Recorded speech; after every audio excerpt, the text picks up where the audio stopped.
David Carmichael, our state archivist, to introduce our speaker. All right, thanks, Cindy, and welcome everybody. As you know, if you've participated in these community history dialogues, our primary goal is to give various communities the tools they need to identify and preserve their own history. Your community may be based around gender, sexuality, religious beliefs. It may be just a social community, but we're trying to help you identify your history and preserve it. You may want to do that yourself, or you may want to do it in cooperation with an existing repository at a university or in the government or someplace. So that's our goal. I just want to mention that last week we awarded this year's HARC grants, Historical and Archival Records Care grants. And several groups that have been active in these community history dialogues received grants. So congratulations to those who were successful.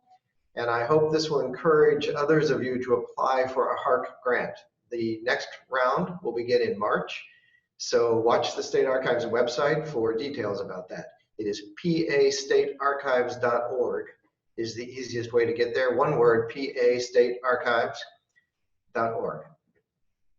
So today we are tackling a very challenging topic, audiovisual materials, including moving images, audio recordings, all kinds of audiovisual materials. And these materials present a unique challenge for preservation. So we are really fortunate today to have Sandra Yates and the Community Archiving Workshop Organization to speak to us today. Excuse me. Sandra Yates is head of the McGovern Historical Center, Texas Medical Center Library in Houston, Texas, where she supervises the preservation and access to the library's special collections. Sandra has been a core member of Community Archiving Workshop since 2011, and the online resources consultant to their Training of Trainers project since 2018. And I urge you to go look at their website at communityarchiving.org, and I suspect that Tyler or someone is putting that into the chat as I'm saying it. Anyway, it's a great site, and Sandra is very well qualified to speak to us. So I'm going to be quiet now and turn it over to Sandra. Welcome. Thank you. Let me share my screen.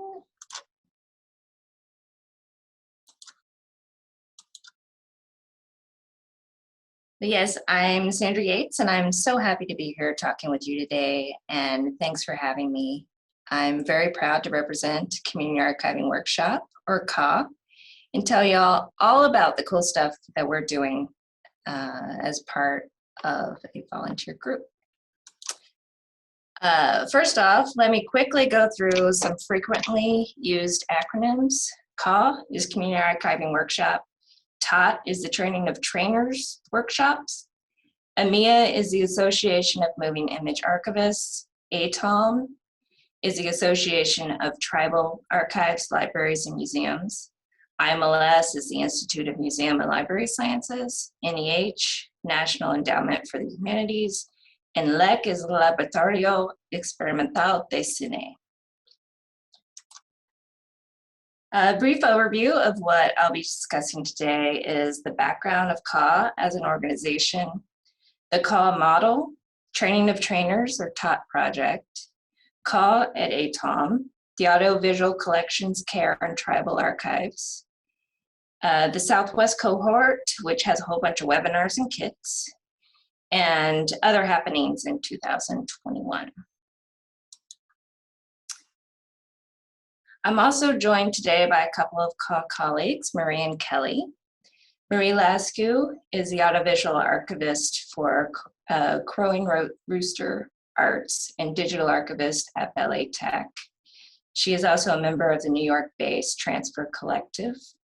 Kelly Hicks is a program manager at the Audiovisual Heritage Center in Nashville Metro Archives, and she's a core member of the Community Archiving Workshop. So CAW was founded as a volunteer organized pre-conference workshop at the EMEA annual conference.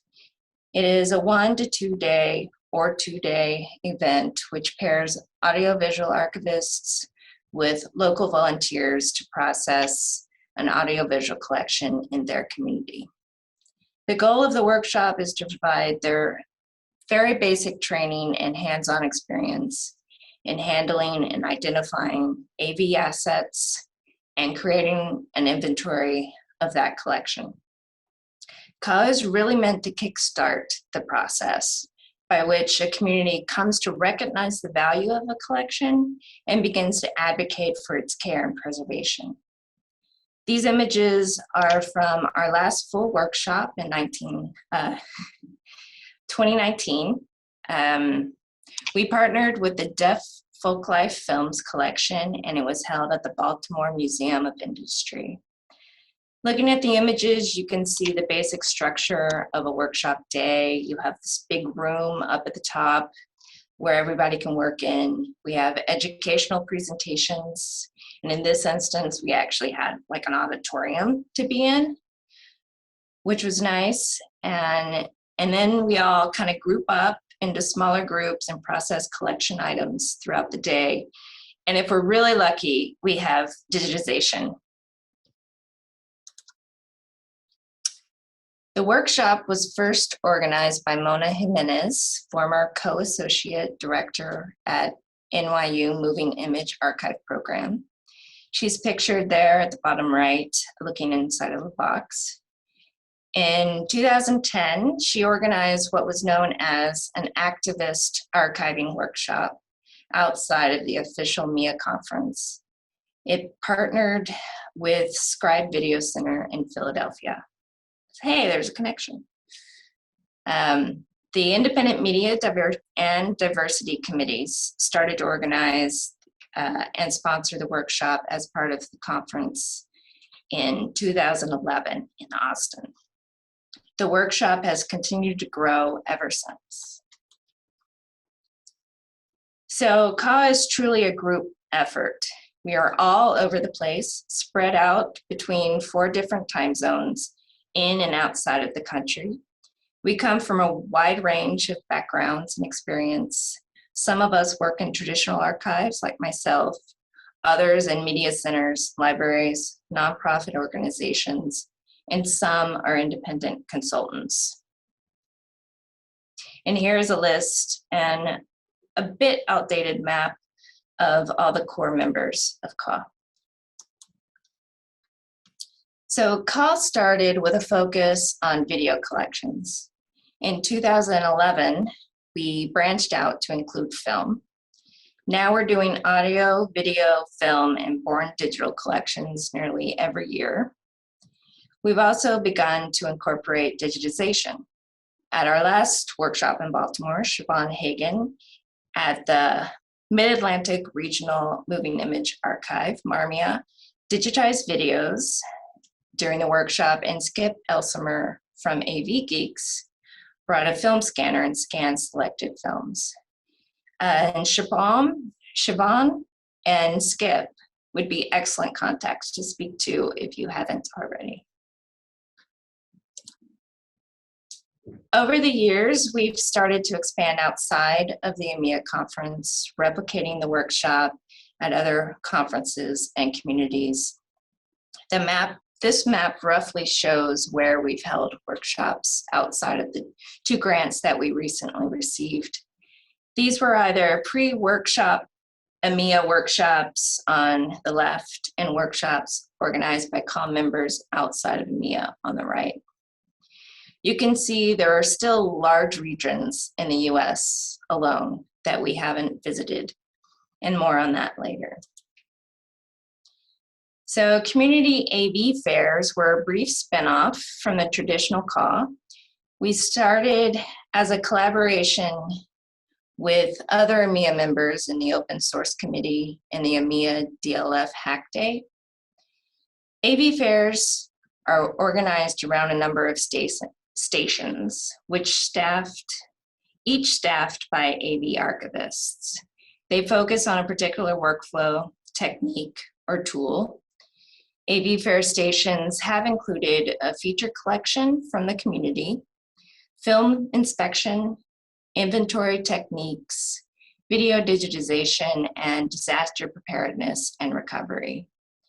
The feature collection is usually some specific media collection from the community that we were in. In New Orleans, we worked with NOVAC, the New Orleans Video Access Center, on the Dead Cotton Second Line video collection, which we transferred an entire YouTube channel into the Internet Archive, including the metadata and tags that the creator attributed to her videos.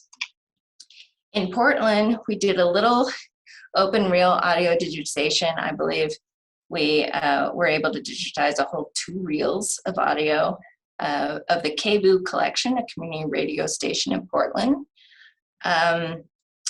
So a guy from the University of Oregon brought his entire audio reel digitization equipment set up, and you can see it up at the top left there. And people stood around and watched us digitize audio reels. And you can imagine it's real time, and also I believe you never know what's going to happen when you put a reel on equipment. From the AV fairs, we have all of our documentations and resources on our website under AV fairs.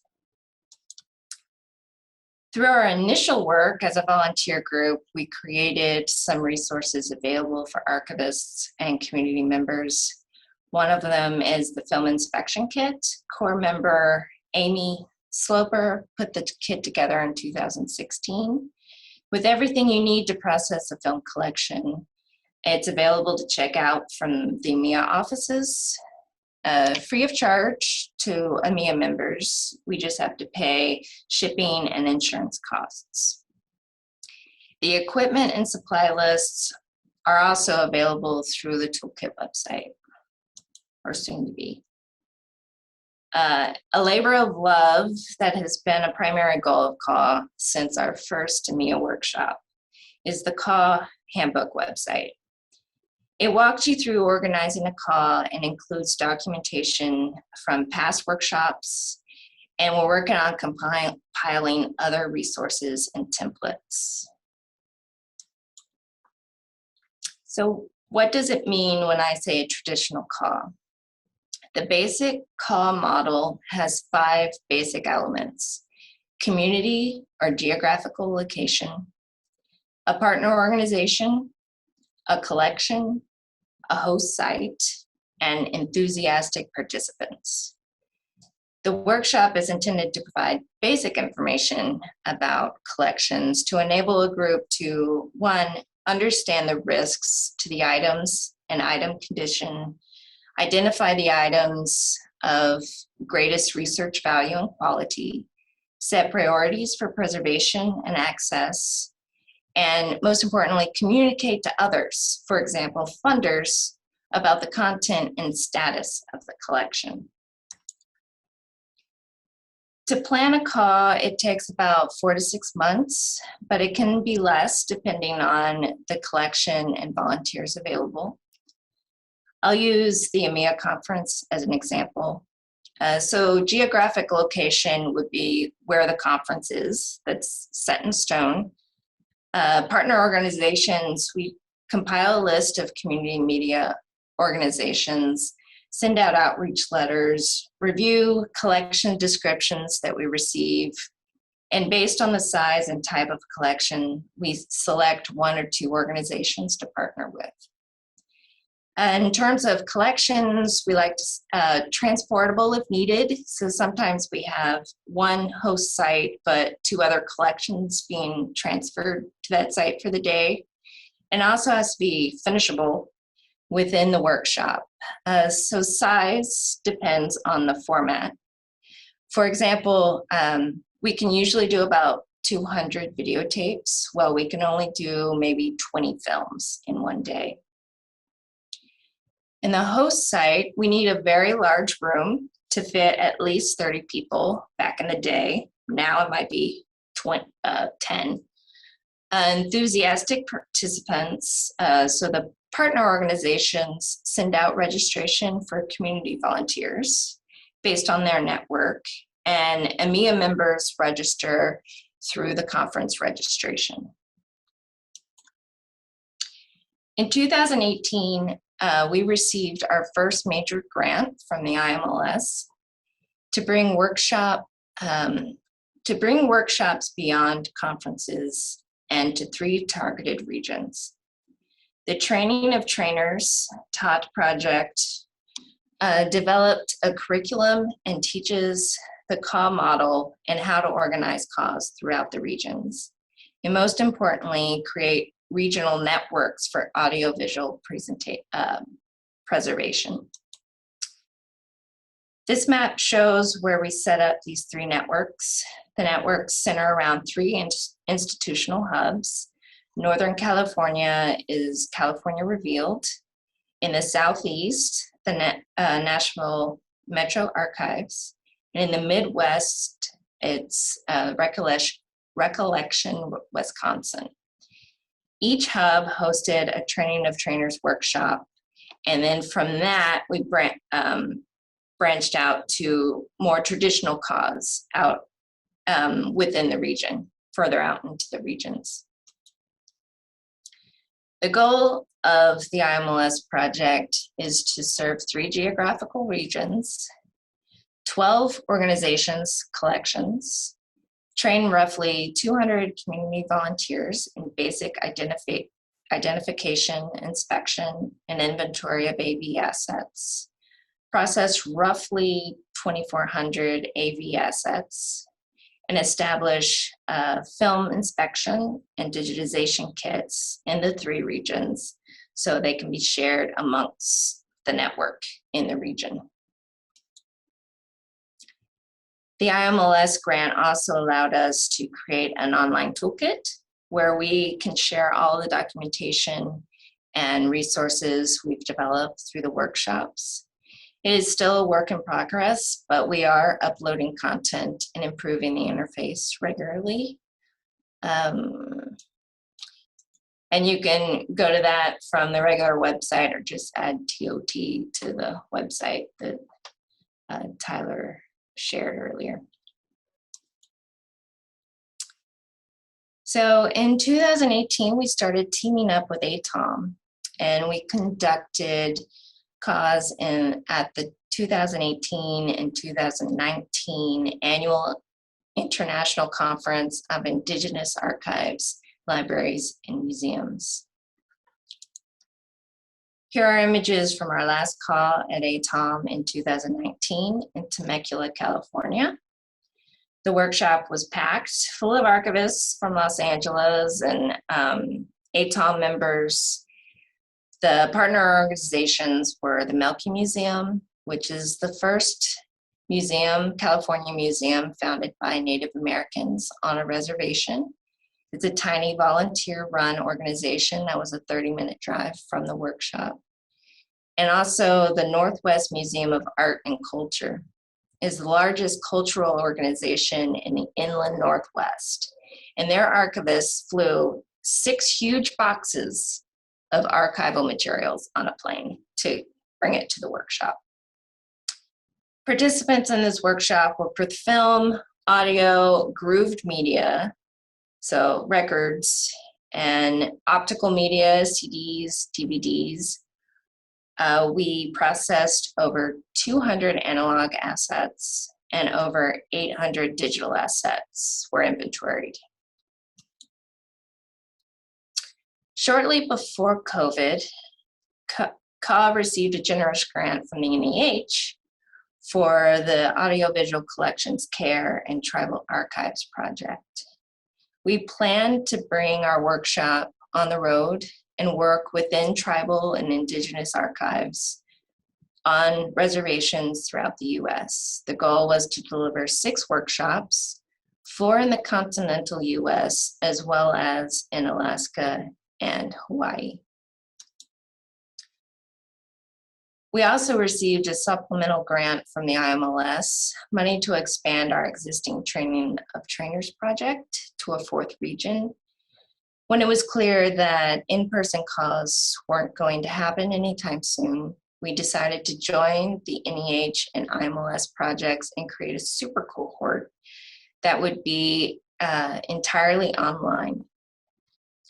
We had decided to build the cohort in the Southwest because first, it was a region we hadn't worked in yet. And also EMEA had scheduled their conference in El Paso in 2020 and then rescheduled for 2021. And we were hoping to culminate the project at an in-person workshop as part of the conference. So in partnership with ATOM, we built a cohort of 10 collections listed here. Some of the common factors shared by most of these organizations are they all hold unprocessed collections. They know what they have is valuable to the community, but they don't really know exactly what they have. These collections contain documentation of endangered traditions, such as examples of storytelling, song, and dance. All of the participants believe that they will begin to discover more recordings as they go through the inventorying process. And also, they see this as an opportunity to grow the collections through preservation, outreach, and providing access to the materials, so community members will also provide more materials to the archive. So unlike a traditional call, which is a one-day workshop, the Southwest cohort made a 9-month commitment to participate in a series of online webinars and working 4 hours with a support mentor on their inventory. Mentors developed a preservation plan for their cohort member based on the findings in the inventory process. We were also able to develop 2 digitization kits and a film inspection kit, which included training webinars and written documentation, all available on the Toolkit website. So the call training kits are really cool. It was a fun byproduct of the pandemic. These kits are an attempt to make remote learning as hands-on as possible. So hands-on training is at the core of CAW. It increases the comfort level of working with different formats, and it builds confidence with handling AV materials. Since we were doing remote training during COVID, we decided to build these training kits. Each kit contains samples of different AV materials, formats, which they use during the webinars. Can I copy this? Add this to the chat. So on our toolkit, we have a complete list of what's in the kit. And you can make one yourself. We also asked AV archivists over the EMEA listserv if anybody had samples of videos and films and stuff to donate to the project. The kit also includes a workshop bag that has some of the things we felt would help in the inventory process. These include a light box so you can inspect film through a loop, razor blades, even a splicing tool block, Swiffer wipes, alcohol swipes, cotton gloves, Q-tips, screwdrivers, scissors, and Sharpie and pencils. Everything you would need. We also provided laminated samples of film gauges and audio track types to assist in identifying film formats. For the Southwest cohort, we created 9 webinars and made them available on the toolkit. Here's the list of the webinars. The last 3 were demonstrations of the different kits, the digitization, the video digitization. Actually, it's audio digitization kit, video digitization kit, and the film inspection kit.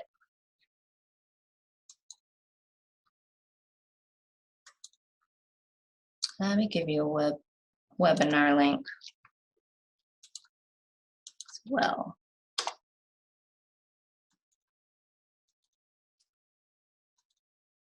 So here's a screenshot from our first webinar led by Kelly Hicks. It's the AV Basics and Film Inspection. It was fun to see everybody handling the AV samples from their kit. They practiced unspooling film, inspecting it over the light box with a loop, looking for identifying information, like aging the film using edge code marks. And they also practiced splicing 6mm film using a 3D printed splicing block and razor blade. And they practiced adding and labeling leader to their films, all remotely.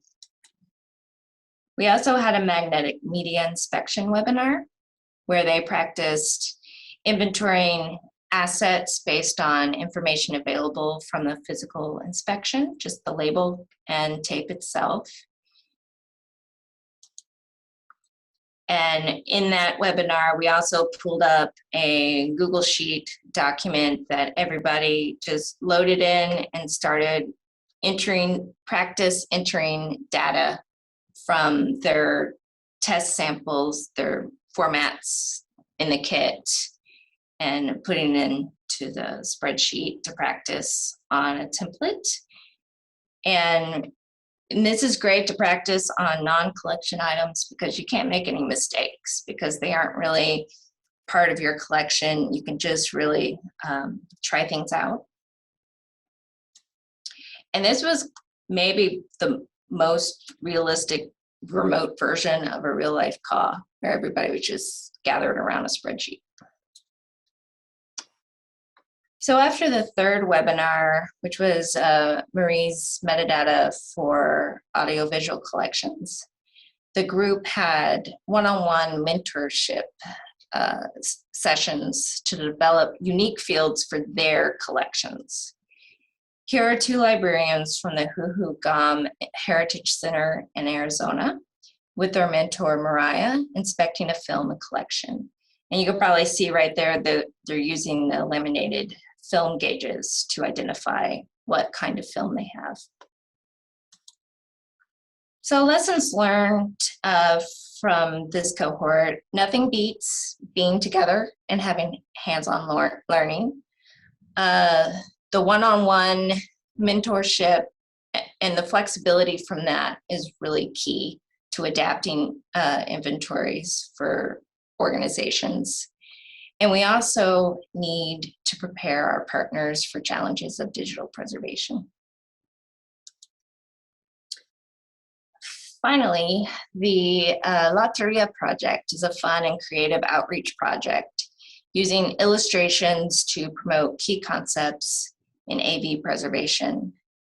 Lotteria is a bingo type game with different sheets of illustrations.